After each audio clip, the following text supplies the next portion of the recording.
8 अप्रैल साल 1929। दिल्ली शहर में सब कुछ सामान्य था। तभी अचानक से दिल्ली लेजिस्लेटिव असेंबली के अंदर से एक जोरदार धमाके की आवाज आई। पूरी असेंबली धुआं धुआं हो गई। इसके साथ ही आवाज आई कुछ नारों की, इंकलाब जिंदाबाद, इंकलाब जिंदाबाद, लॉन्ग लिव रिवोल्यूशनरीज। ये नारे जोर जोर से गूंजने लगे। चारों तरफ अफरा तफरी का माहौल था। लोग इधर उधर भाग रहे थे, लेकिन नारे थम नहीं रहे थे। जो लोग दिल्ली लेजिस्लेटिव असेंबली के भीतर थे, उनके हाथ में कुछ पैम्फलेट्स थे जिसे वो असेंबली में चारों ओर बिखेर देते हैं। असल में असेंबली के अंदर थे भगत सिंह और बटुकेश्वर दत्त, ये दो भारतीय नौजवान जिन्होंने ब्रिटिश शासन के विरोध में असेंबली में बॉम्ब फेंका था। हालांकि उनका इरादा किसी की जान लेना नहीं था, बल्कि वो तो बस अंग्रेजों के खिलाफ अपनी नाराजगी जाहिर करना चाहते थे।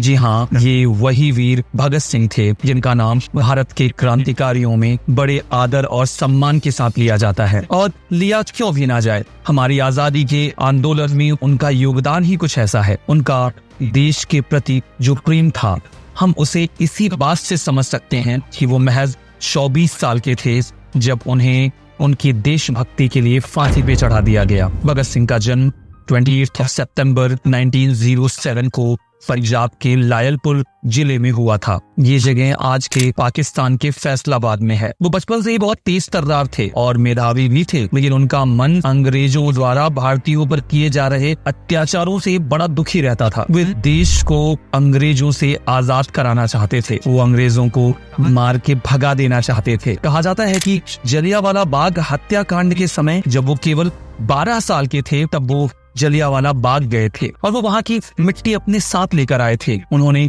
उस मिट्टी की कसम खाई थी और प्रण लिया था कि वो देश को गुलामी की जंजीरों से आजाद करवा के ही दम लेंगे। फिर जब महात्मा गांधी ने पूरे देश में नॉन कोऑपरेशन मूवमेंट की शुरुआत, तो उन्होंने इसमें बड़े जोश के साथ भाग लिया। अपनी सारी किताबें जला दी और सरकारी स्कूल को भी छोड़ दिया। शुरुआत में वो नॉन वायलेंट थे, अहिंसा में विश्वास रखते थे, लेकिन बाद में वो आजादी के लिए हिंसा के पक्ष में हो गए कि वो 1924 में एक क्रांतिकारी संगठन हिंदुस्तान रिपब्लिकन एसोसिएशन यानी कि HRA के साथ जुड़ गए। आगे चलकर उन्होंने 1925 में नौजवान भारत सभा को और 1928 में हिंदुस्तान सोशलिस्ट रिपब्लिकन एसोसिएशन को फाउंड किया। ये दोनों ही क्रांतिकारी संगठन थे और उनका एम हिंसा के बल पर अंग्रेजी शासन को देश से उखाड़ फेंकना था। भगत सिंह एक उच्च कोटि के बौद्धिक व्यक्ति थे, विचारधारा से मार्क्सवादी थे, मार्क्सिस्ट थे। उनका भगवान के ऊपर भरोसा नहीं था, इस लिहाज से वो एक नास्तिक भी थे। उनकी क्रांतिकारी गतिविधियों में सबसे इम्पोर्टेंट था लाला लाजपत राय की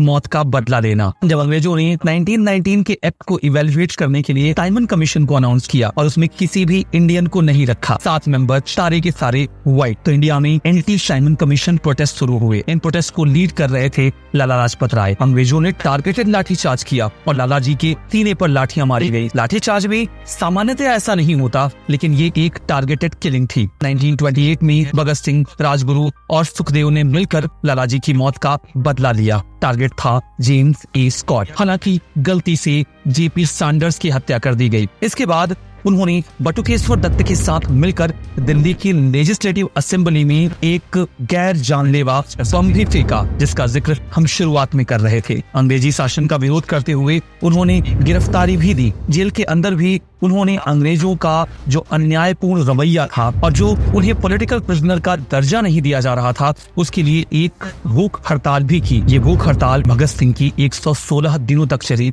जब उनकी डिमांड्स को मान लिया गया। अंग्रेज उनके सामने झुके। जेल में रहते हुए उन्होंने अपनी बौद्धिक क्षमता का परिचय देते हुए एक किताब लिखी, जिसका टाइटल था Why I Am an Atheist, और ये किताब बहुत ही मशहूर है। अंत में 23 मार्च 1931 को उन्हें उनके साथियों राजगुरु और सुखदेव के साथ अंग्रेजों के द्वारा फांसी पर चढ़ा दिया गया। और इसी के साथ भारत माता के ये वीर सपूत हमेशा के लिए हमें छोड़कर चले गए। आजादी की 70 वर्षगांठ पर हम सभी उन्हें प्रणाम करते हैं और उनके इस कंट्रीब्यूशन को, उनके इस सेक्रीफाइस को याद करते हैं। जय हिंद, जय भारत।